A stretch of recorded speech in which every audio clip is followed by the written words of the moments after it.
ഇച്ചിരി മാറി കൊടുക്കും. അവൻ്റെ വഴിക്ക് ഒരു തല്ലിയില്ല. നാട്ടിൻപുറത്തെ ടി വിയിലൊക്കെ കാണുന്നില്ലേ, അവനെ ചവിട്ടിക്കൊന്നു ഓടിച്ചു എന്നൊക്കെ.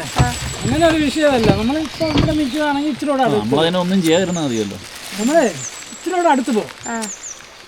അവൻ്റെ ഒരു തുമ്പിക്കൈ കിട്ടാത്ത രീതിയിൽ നമ്മൾ അടുക്കാം. അവൻ തിരിയും. ഇത്രയേ ഉള്ളൂ. ഇവിടെ വിഷയമൊന്നുമില്ല. ഇവിടെ ആരും ആനയും ശല്യം ചെയ്യത്തില്ല, അവരിങ്ങോട്ടും ചെയ്യത്തില്ല. മഴക്കാലത്ത് ഒരു ഗവി യാത്ര പോയാലോ? അതും കേരള ടൂറിസം പ്രൊമോട്ടറായ ഹൈക്കർ ഇന്ത്യയുടെ കൂടെ KFDC ഒരുക്കുന്ന പാക്കേജിൽ ഒരു ദിവസം ഗവിക്കാട്ടിൽ ടെന്റ് സ്റ്റേ ചെയ്ത് കാടിൻ്റെ ഭംഗിയും വന്യമൃഗങ്ങളെയും എക്സ്പ്ലോർ ചെയ്യുന്ന ട്രക്കിങ്ങും ബോട്ടിങ്ങും ബസ് സവാരിയും ഉൾപ്പെടുന്ന ഈ ഒരു ഗവി യാത്രയിലേക്ക് ഏവർക്കും സ്വാഗതം.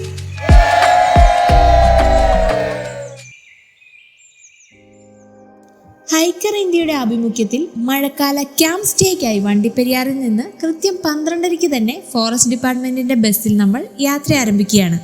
25 പേരടങ്ങുന്ന ഒരു ടീമായിട്ടാണ് നമ്മുടെ ഈ യാത്ര. ഈ യാത്രയ്ക്ക് 3990 രൂപയാണ് ഒരാൾക്ക് വരുന്നത്.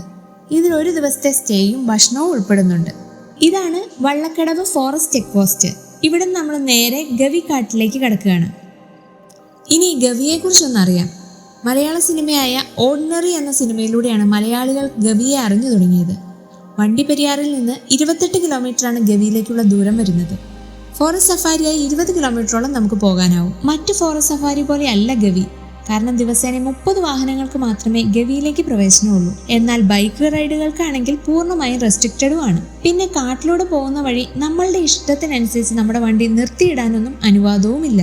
കാട്ടിലേക്ക് കയറിയത് മുതൽ എല്ലാവരും അനിമൽ സൈറ്റിങ്ങിനുള്ള കാത്തിരിപ്പിലായിരുന്നു. അധികം വൈകാതെ തന്നെ ആദ്യമായി കിട്ടിയ സൈറ്റിംഗ് ആണ് ഈ മ്ലാവ്. പുള്ളിയുടെ കുറച്ച് പോസുകളൊക്കെ കണ്ട് ആ ക്യാമറയിലൊക്കെ പകർത്തി നമ്മൾ യാത്ര തുടരുകയാണ്. കുറച്ചങ്ങോട്ട് നീങ്ങിയപ്പോൾ തന്നെ ഗവിയുടെ മട്ടും ഭാവവും കംപ്ലീറ്റ് ആയി മാറി. കോടമഞ്ഞിൽ പൊതിഞ്ഞ ഗവിയിലൂടെയാണ് ഇനി നമ്മുടെ യാത്ര.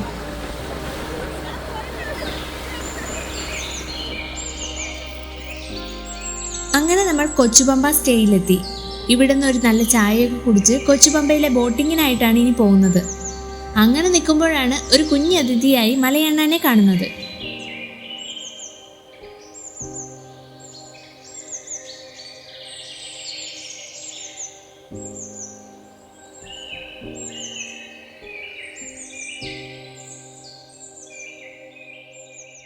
ഇനി നമ്മൾ ബോട്ടിങ്ങിനായി നടക്കുകയാണ്. ഇവിടെ എത്തിയപ്പോഴേക്കും നല്ല മഴയായി. സോ കുറച്ചു നേരം നിന്നു.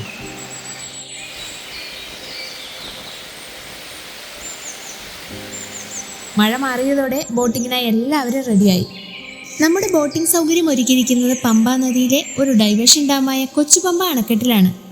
ഒരു ഗൈഡും 5 പേരടങ്ങുന്ന ടീമിന് 3/4 മണിക്കൂറോളം ബോട്ടിംഗ് സൗകര്യം ഇവിടെ ഒരുക്കിയിട്ടുണ്ട്. ഇതാണ് സൗത്ത് ഇന്ത്യയുടെ ഗംഗ എന്നറിയപ്പെടുന്ന നമ്മുടെ പമ്പാ നദി. അതിനാലാണ് പമ്പാതീരത്ത് കുളിച്ച് ശബരിമല അയ്യപ്പനെ ദർശിക്കാൻ പോകുന്നത്രേ.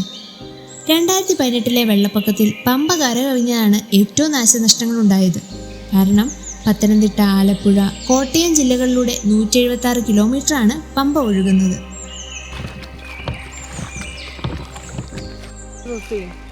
രാവിലെ 9 മണിക്കൊക്കെ എന്നെ റോഡിൽ കൂടെ വിറണ്ട് പോയിട്ടുണ്ട്. നമ്മളിച്ചിരി മാറി കൊടുക്കും. അവൻ്റെ വഴിക്ക് ഒരു തല്ലിയില്ല. നാട്ടിൻപുറത്തെ ടി വിയിലൊക്കെ കാണുന്നില്ലേ, അവനെ ചവിട്ടിക്കൊന്നു ഓടിച്ചു എന്നൊക്കെ. അങ്ങനെ ഒരു വിഷയമല്ല. നമ്മളിപ്പോൾ ഇവിടെ നിൽക്കുകയാണെങ്കിൽ ഇച്ചിരിയോടെ ഒന്നും ചെയ്യാതിരുന്നാൽ മതിയല്ലോ. നമ്മളെ ഇച്ചിരിയോടെ അടുത്ത് പോകും. അവൻ്റെ ഒരു തുമ്പിക്കൈ കിട്ടാത്ത രീതിയിൽ നമ്മൾ അടുക്കാം. അവൻ തിരിയും. ഇത്രയേ ഉള്ളൂ. ഇവിടെ വിഷയമൊന്നുമില്ല. ഇവിടെ ആരും ആനയും ശല്യം ചെയ്യത്തില്ല, അവരിങ്ങോട്ടും ചെയ്യത്തില്ല. ഇതിനു മുമ്പും ബോട്ടിംഗ് യാത്ര ചെയ്തിട്ടുണ്ടെങ്കിലും ഇതൊരു പ്രത്യേക ഫീലായിരുന്നു.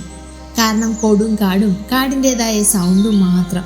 പിന്നെ ഉള്ളത് ഈ വെള്ളത്തിൽ കൂടെ തുഴയുന്നതിൻ്റെതായ ശബ്ദവും. എല്ലാവരും ഒരുപാട് എൻജോയ് ചെയ്താണ് കാട് ആസ്വദിച്ചിരുന്നത്. ഈ സമയത്തിനിടയിൽ ഈ നാട്ടുകാരനായ ഗൈഡിലൂടെ കാടിനെ പറ്റിയും കാട്ടുമൃഗങ്ങളെ പറ്റിയും ഒരുപാട് കാര്യങ്ങൾ മനസ്സിലാക്കാനായി. നമ്മൾ തിരിച്ച് സ്റ്റേയിലേക്ക് എത്തിയപ്പോഴേക്കും ക്യാമ്പ് ഫയറിനുള്ള ഒരുക്കങ്ങൾ തുടങ്ങിയിരുന്നു. ഈ സമയം എല്ലാവരും പരസ്പരം പരിചയപ്പെടുകയും നൈറ്റ് വൈബിൻ്റെ മൂഡിലേക്ക് ആവുകയും ചെയ്തു. ഞങ്ങളുടെ ആദ്യത്തെ ക്യാമ്പ് സ്റ്റേ ആയിരുന്നു. അതിൻ്റേതായ എക്സൈറ്റിങ് പേഴ്സണലി ഞങ്ങൾക്കുണ്ടായിരുന്നു. വീടും വീട്ടുകാരും പ്രാരാബ്ദങ്ങളും തിരക്കുകളും എല്ലാം മറന്നിട്ടുള്ളൊരു ക്യാമ്പ് സ്റ്റേ. അപ്പോൾ നമ്മൾ വളരെ സന്തോഷകരമായിട്ടുള്ള ഒരു വൈകുന്നേരത്തിലാണ് നമ്മളെല്ലാവരും ഇരിക്കുന്നത്. വളരെ സന്തോഷമുണ്ട്. ആദ്യമായിട്ട് എല്ലാവരോടും നന്ദി അറിയിക്കുകയാണ്. കാര്യം ചെയ്യാം, ഔപചാരികമായിട്ട് ഒരു ക്യാമ്പിന്റെ ഒരു വൈബ് എന്നുള്ള നിലയ്ക്ക് ഔപചാരികമായിട്ട് നമുക്ക് എല്ലാവർക്കും പേഴ്സണലായിട്ട് പരിചയപ്പെട്ടു തുടങ്ങാം. മൺസൂണിൽ വെച്ചിട്ട് ആ ഒരു മൺസൂൺ വൈബ് വെച്ചിട്ട് നമ്മൾ ക്യാമ്പ് ചെയ്യാറുള്ളൂ. കാരണം ഡ്രൈ സമയത്ത് നമ്മൾ ക്യാമ്പ് ചെയ്തിട്ട് കാര്യമില്ല. കാരണം ആൾക്കാർക്കൊന്നും കാഴ്ച വെക്കാൻ കാര്യമൊന്നുമില്ല. സത്യം പറയുകയാണെന്നുണ്ടെങ്കിൽ ഡ്രൈ സീസണാണ് ഇവിടുത്തെ സീസൺ. നമ്മളെ ഡ്രൈ സീസണാണ് ഗവിയിലെ സീസൺ. അനിമൽസ് സൈറ്റിങ് കാര്യങ്ങളൊക്കെ ഡ്രൈ സമയത്ത് ഉണ്ടായിട്ടുള്ളൂ.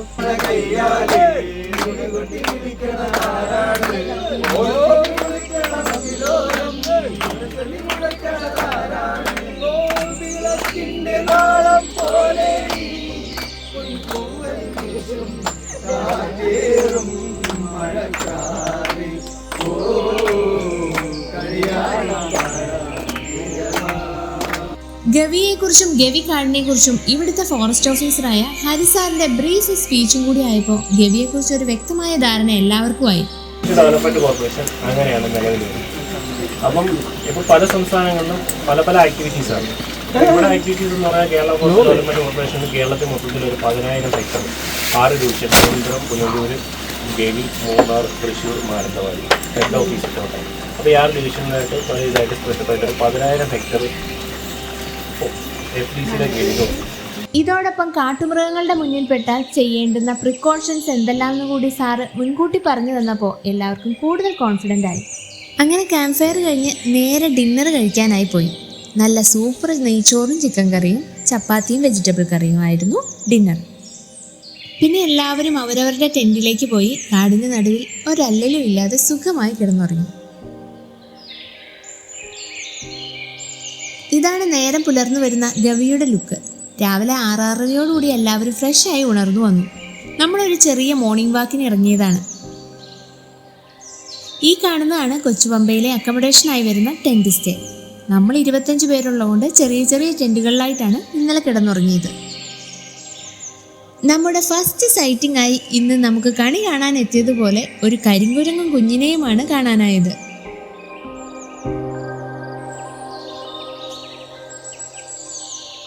അങ്ങനെ നമ്മൾ മോർണിംഗ് വാക്കൊക്കെ കഴിഞ്ഞ് തിരിച്ച് ടെൻറ്റിലെത്തി.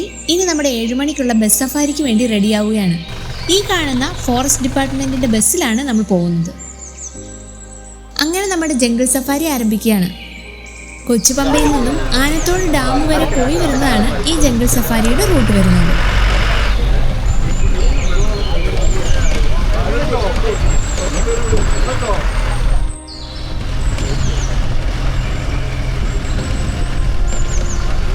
കോടമഞ്ഞിൽ പൊതിഞ്ഞുള്ള ഈ യാത്ര നല്ലൊരു ഉന്മേഷവും സന്തോഷവും തരുന്നുണ്ട്. നമ്മൾ ഈ കാണുന്നതാണ് പമ്പ ഡാം. 1967 നിർമ്മാണം പൂർത്തിയാക്കിയ കോൺക്രീറ്റ് ഗ്രാവിറ്റി ഡാമാണിത്. കേരളത്തിലെ 2ാമത്തെ വലിയ HEP ആയ ശബരിഗിരി ജലവൈദ്യുത പദ്ധതിയാണ് ഇവിടെ ഉള്ളത്. മഞ്ഞു മൂടിയ കാടിന് ഒരു പ്രത്യേക ഭംഗി തന്നെയാണ്. നിശബ്ദമായ ഏരിയയിലൂടെ നമ്മുടെ വണ്ടി മെല്ലെ അങ്ങ് നീങ്ങുമ്പോൾ നല്ല രീതിയിൽ അനിമൽ സൈറ്റിംഗ് ആണ് എല്ലാവരുടെ കണ്ണുകളും കാത്തിരിക്കുന്നത്. വളഞ്ഞു കുളഞ്ഞുള്ള നമ്മുടെ റോഡ് കൂടുതൽ പ്രതീക്ഷ തരികയാണ്. ഇനി നിങ്ങൾക്ക് ഈ ട്രിപ്പിൻ്റെ ക്യാമ്പ് സ്റ്റേ എക്സ്ക്ലൂഡ് ചെയ്ത് ഫോറസ്റ്റ് സഫാരി മാത്രം ബഡ്ജറ്റ് ഫ്രണ്ട്ലി ആയിട്ട് എക്സ്പ്ലോർ ചെയ്യാൻ പത്തനംതിട്ടയിൽ നിന്നും കുമ്മളിയിൽ നിന്നും KSRTC സർവീസുകളുണ്ട്. അങ്ങനെ നമ്മൾ ഗവി ചെക്ക് പോസ്റ്റിലേക്ക് എത്തിയിരിക്കുകയാണ്.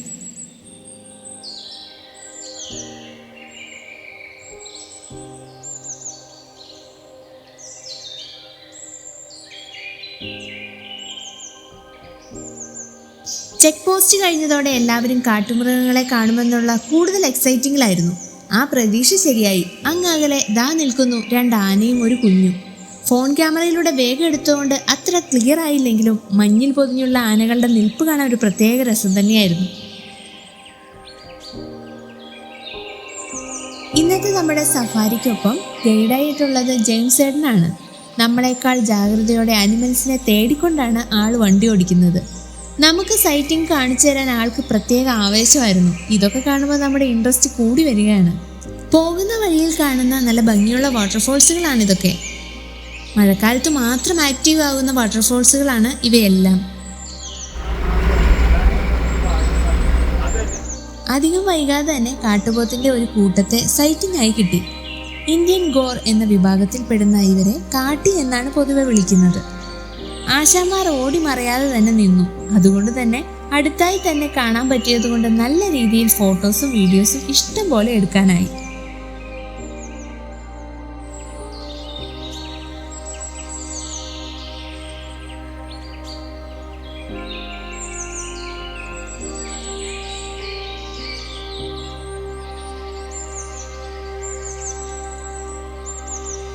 അങ്ങനെ നമ്മൾ ആനത്തോട് ഫ്ലാങ്ങിങ് ഡാമിന് മുന്നിലെത്തിയിരിക്കുകയാണ്. ഈ കാണുന്നതാണ് ഡാമിൻ്റെ റിസർവോയർ ഭാഗം. കക്കി ഡാമിൻ്റെ സംഭരണശേഷി വർദ്ധിപ്പിക്കാനാണ് ഇത് നിർമ്മിച്ചേക്കുന്നത്. കാരണം കക്കി ഡാമിൻ്റെ ഒരു വശം താഴ്ന്ന ഭൂപ്രദേശമായതുകൊണ്ട് വെള്ളം പൂർണ്ണമായും പുറത്തേക്ക് ഒഴുകി പോകാനുള്ള സാധ്യതയുണ്ട്. ആ ജലം പൂർണ്ണമായി സംഭരിക്കാൻ വേണ്ടിയാണത്രേ ഫ്ലാങ്ങിങ് ഡാമുകൾ നിർമ്മിച്ചേക്കുന്നത്. ഇവിടെ വണ്ടി നിർത്തി ഡാം കാണുവാനൊന്നും അനുമതിയില്ല. കാരണം ഇതൊരു നിരോധിത മേഖലയാണ്. അതുകൊണ്ട് തന്നെ ഇവിടുന്ന് നമ്മൾ ഇനി തിരിച്ചു പോവുകയാണ്.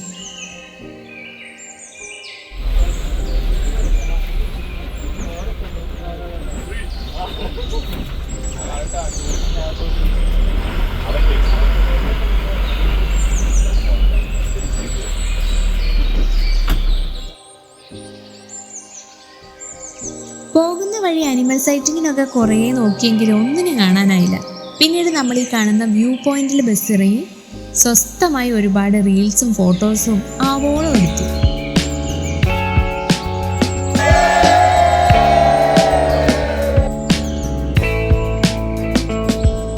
അങ്ങനെ നമ്മൾ വിഷ്വൽസ് ഒക്കെ എടുത്ത് ക്യാമ്പിലേക്ക് തിരിക്കുകയാണ്.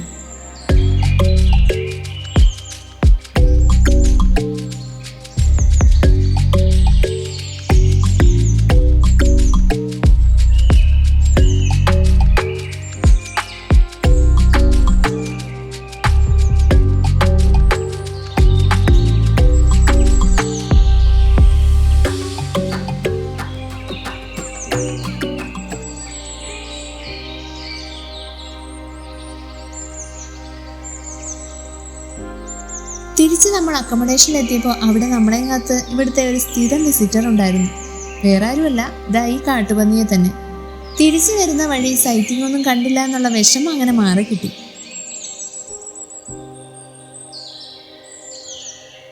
ഇനി ബ്രേക്ക്ഫാസ്റ്റിനുള്ള സമയമാണ്. ഡിന്നറിനെ പോലെ തന്നെ സ്വാദിഷ്ടമായ ഇഡ്ഡലിയും ഉപ്പുമാവുമായിരുന്നു ബ്രേക്ക്ഫാസ്റ്റ്. അങ്ങനെ നമ്മൾ ഭക്ഷണമൊക്കെ കഴിച്ച് നല്ല എനർജിയൊക്കെ ആയി ഇനി നമ്മൾ നേരെ ട്രെക്കിങ്ങിനാണ് പോകുന്നത്. കാരണം പല കാരണങ്ങളുണ്ട്. വന്യജീവികൾ വന്നു കഴിഞ്ഞാൽ നമുക്ക് ബുദ്ധിമുട്ടായിരിക്കും സൗണ്ട് കേട്ടിട്ട്. അതേമാതിരി മിസ്റ്റും കാര്യങ്ങളൊക്കെ മൂടിക്കിടക്കുകയാണ്. ഗൈഡുമാരുണ്ട്, അവരെന്താണോ പറഞ്ഞത് അത് അതേപോലെ അനുസരിക്കുക. ഒരു കാരണവശാലും അവരെ ഓവർടേക്ക് ചെയ്യാനോ മറ്റുള്ള സാഹചര്യത്തിൽ മുതലാനോ പാടില്ല. ക്ലിയർ ആയല്ലോ? പിന്നെ നേരെ നമ്മൾ വാട്ടർഫാൾസിൽ പോയി കുളിയും കാര്യങ്ങളൊക്കെ ഉണ്ടാവും. അപ്പോൾ ഒത്തിരി സൗണ്ട് ഉണ്ടായിരിക്കും, സ്വാഭാവികം. പക്ഷെ നടക്കുന്ന സമയത്ത് മാക്സിമം നിങ്ങൾ ശബ്ദം ഉണ്ടാക്കാതിരിക്കുക, അത് ശ്രദ്ധിക്കുക. അങ്ങനെ ട്രെക്കിങ്ങിന് പോകാൻ എല്ലാവരും റെയിൻകോട്ടും എല്ലാം ഇട്ട് റെഡിയായി. മഴക്കാലമായതുകൊണ്ട് തന്നെ ഈ ഏരിയ ഫുള്ള് നല്ല അട്ടയുടെ ശല്യമുണ്ട്. അതുകൊണ്ട് അട്ട കടിക്കാതിരിക്കാൻ നേച്ചർ പ്രൂഫ് സോക്സ് ഇവിടുന്ന് ഓരോരുത്തർക്കും പ്രത്യേകം തന്നിട്ടുണ്ട്. ഇനി നമ്മൾ കാട്ടിനുള്ളിലേക്ക് കടക്കുകയാണ്.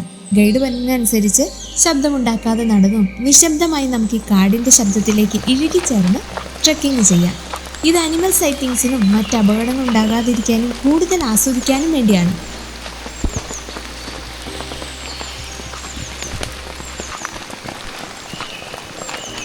നമ്മൾ രാവിലെ ബസ് സഫാരിയിൽ പോകുന്ന വഴി കണ്ട പമ്പ ഡാം സൈഡിലേക്കാണ് നമ്മൾ ആദ്യം പോകുന്ന ട്രെക്കിംഗ് പോയിന്റ്. ഈ കാണുന്നതാണ് പമ്പ ഡാം. രാവിലെ ബസ് നിർത്തിയൊന്നും ശരിക്കും കാണാനായില്ലല്ലോ. ഇതാണ് പമ്പയുടെ യഥാർത്ഥ വിഷ്വൽസ്. മൂഴിയാർ പവർ സ്റ്റേഷനിലേക്ക് പമ്പ ഡാമിൽ നിന്നുമാണ് വെള്ളം കൊണ്ടുപോകുന്നത്. രാവിലെ കണ്ട ആനത്തോട് കക്കി ഡാം വഴിയാണ് മൂഴിയാറിലേക്ക് വെള്ളം എത്തുന്നത്.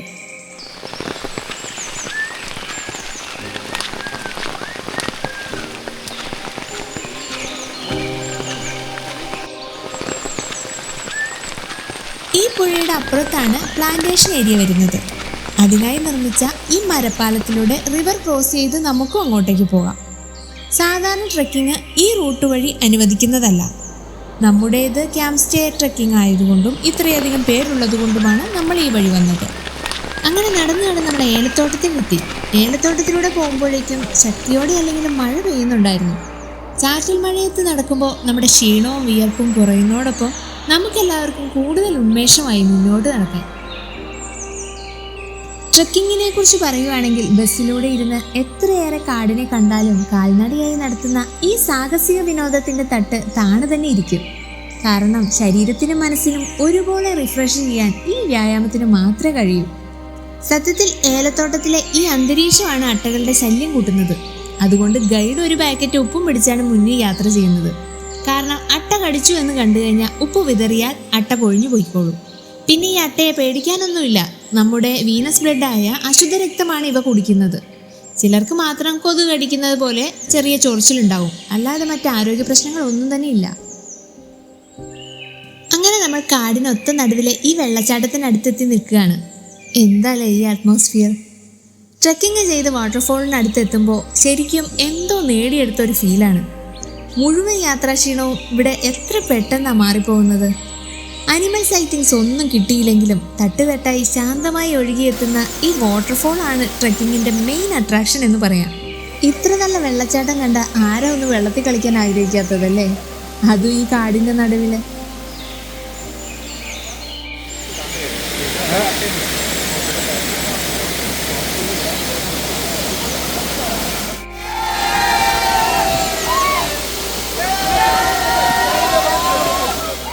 അങ്ങനെ വെള്ളത്തിലെ അർമാദനമൊക്കെ കഴിഞ്ഞ് ഇനി നമ്മൾ ക്യാമ്പിലേക്ക് തിരിക്കുകയാണ്. ഇനി നമ്മൾ വന്ന റൂട്ടിലൂടെ അല്ല തിരിച്ചു പോകുന്നത്. ഇന്നലെ നമ്മൾ ബോട്ടിങ് ചെയ്തില്ലേ പമ്പയിൽ, ഇന്ന് നമ്മൾ ചങ്ങാടത്തിലൂടെയാണ് പമ്പയിലെ റിവർ ക്രോസ് ചെയ്യുന്നത്. പലർക്കും ചങ്ങാടം ഒരു നൊസ്റ്റാൾജിയ ഫീലാണ്, മറ്റു ചിലർക്ക് ഭയവും എക്സൈറ്റിങ്ങും ആണ്.